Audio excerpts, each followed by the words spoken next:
Dans cet exercice, on considère une suite UN définie par une relation de récurrence, puisque U0 est égal à 0, et on connaît UN plus 1 en fonction de UN, plus directement, UN plus 1 est égal à 2 UN plus 1. Et on vous demande de calculer UN en fonction de N pour tout entier naturel. Alors une démarche naïve, ça serait déjà d'essayer de calculer les premiers termes de la suite pour voir si une règle apparaît naturellement. On va mettre dans un tableau les différentes valeurs successives de la suite. La valeur de U0 est donnée par l'énoncé, et pour calculer la valeur suivante, on applique la relation de récurrente, on multiplie par 2 le terme précédent et on ajoute 1. 2 fois 0 plus 1, ça fait 1. 2 fois 1 plus 1, ça fait 3. 2 fois 3 plus 1, ça fait 7. 2 fois 7 plus 1, ça fait 15. 2 fois 15 plus 1, ça fait 31. Là, on voit déjà apparaître une règle intéressante. On voit que les termes de la suite ne sont jamais très loin d'une puissance de 2. Si on rajoute une ligne à ce tableau et qu'on indique la ligne qui contient les différentes puissances de 2, 2 puissance 0 est égal à 1, 2 puissance 1, 2, puis 4, puis 8, puis 16, 32. On voit que UN est a priori égal sur les premières valeurs qu'on a calculées à 2 puissance n moins 1. Donc on pourrait ici penser que le terme UN est égal à 2 puissance n moins 1. Mais ce qu'on a écrit nous permet simplement de valider cette égalité pour les entiers qui sont compris entre 0 et 5, mais ça ne nous permet pas d'aller plus loin. On va justement faire un raisonnement par récurrence pour valider notre conjecture et montrer que cette égalité est vraie pour tout entier naturel n. Donc on va considérer la propriété qu'on va démontrer par récurrence. On considère pour n appartenant à n la propriété mathématique, que je vais noter P de n, qui à ce stade on ne sait pas si elle est vraie ou si elle est fausse. Donc la propriété qu'on souhaite démontrer par récurrence, c'est que UN est égal à 2 puissance n moins 1, ça c'est la propriété P de n, et on espère pouvoir démontrer cette propriété par récurrence, c'est-à-dire obtenir qu'on a cette relation qui est vraie pour tout n appartenant à n. On s'occupe déjà de l'hérédité, on peut déjà assurer que la propriété P de 0 est vraie, on l'a déjà vérifié dans le tableau, puisqu'on sait par hypothèse que U0 est égal à 0, et si on calcule 2 puissance 0 moins 1, on obtient 1 moins 1, on obtient 0. On va maintenant s'occuper de l'hérédité. Pour l'hérédité, on se fixe un entier naturel n supérieur ou égal à 0, puisqu'on a initialisé notre propriété P de n à 0. On suppose que la propriété P de n est vraie, et on montre la propriété P de n plus 1. Donc nous, ce qu'on suppose, c'est que UN est égal à 2 puissance n moins 1, et ce qu'on veut démontrer, c'est la propriété au rang n plus 1, c'est-à-dire la propriété obtenue en remplaçant n par n plus 1.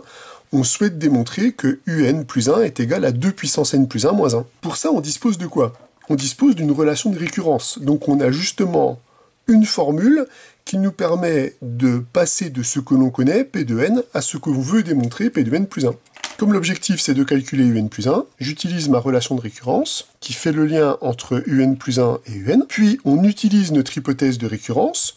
On a supposé que la propriété P de n est vraie, c'est-à-dire on a supposé que UN était égal à 2 puissance n moins 1, donc on peut appliquer notre hypothèse de récurrence, puis on développe le calcul, et on utilise les relations sur les puissances, on récupère 2 à la puissance n plus 1, moins 2 plus 1, c'est-à-dire 2 à la puissance n plus 1, moins 1. On a donc bien démontré que la propriété P de n plus 1 est vraie, ce qui permet d'assurer que P de n plus 1 est vrai. On vient donc bien de démontrer que pour tout entier naturel n, si P de n est vrai, alors P de n plus 1 est vrai. L'initialisation et l'hérédité nous permettent donc de conclure, pour tout n appartenant à n, UN est égal à 2 puissance n moins 1. Donc ne pas oublier dans la conclusion le quantificateur pour tout n appartenant à n, puisque c'est l'objet de notre raisonnement par récurrence, d'obtenir que cette relation est vraie pour tout entier naturel.